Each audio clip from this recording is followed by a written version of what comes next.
Why, yeah, yeah, yeah. Whoa, oh, oh, yeah.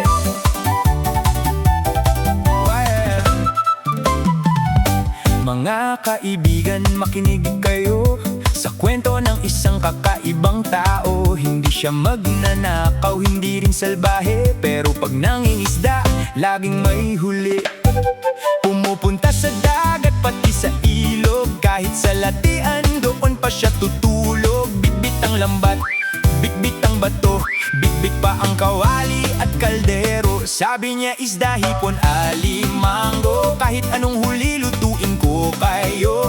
Kahit anong lupa, kahit anong tubig, basta nakukuha ng aking mahiwagang lubid. Ay, ay, ay, ay, ay, ay, ay. Halina't samahan niyo ako sa simpleng pakikipagsapalaran sa kalikasan, kasama ang mangging isdang loko. Huli dito, huli doon, luto agad natin, bro. Isda sa dagat, alimango sa latian, kahit palaka sa sapa, kasama sa hapunan, sa lupa man sa tubig, saan man marating ang mangging isdang loko, laging may dalang pagkain. Why, ay, ay, ay. Oh, oh, oh, yeah. Why, ay, ay.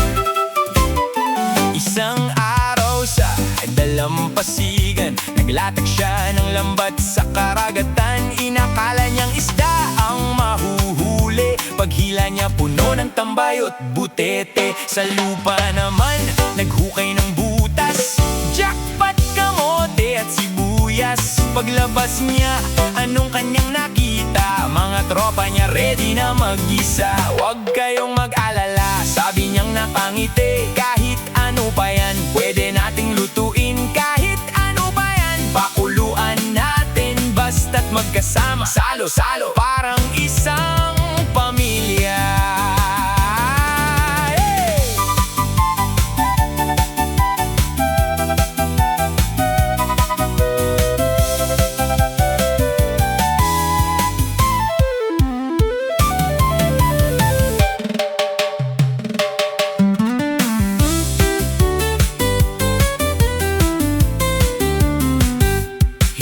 Sa dagat ang kanyang tahanan, sa bundok, bukid at gubat di naman. Kahit anong mahuli, malaki man o maliit, kahit anong lasa, masarap pa rin yan.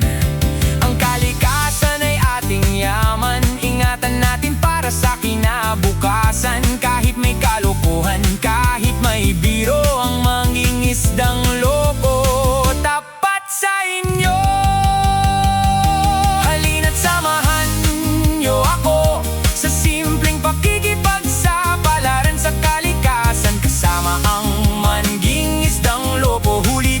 Huli doon, lutuin agad natin sa kuyon.